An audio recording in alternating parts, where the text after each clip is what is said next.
How's it going? We're here for day 63 of Fergal's Tune a Day.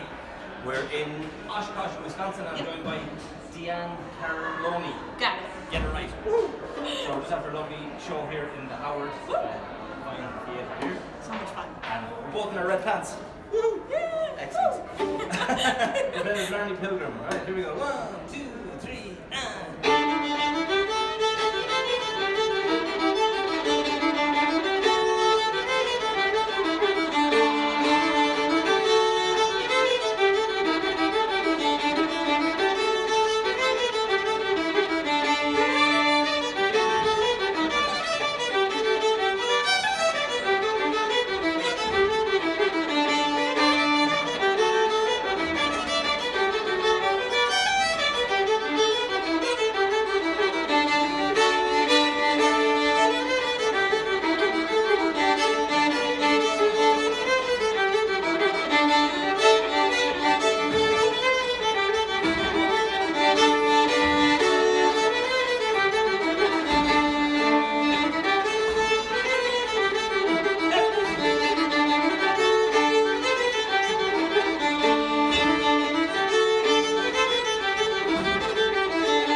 Thank you very much, Deadly. This is great. See you tomorrow for day 64.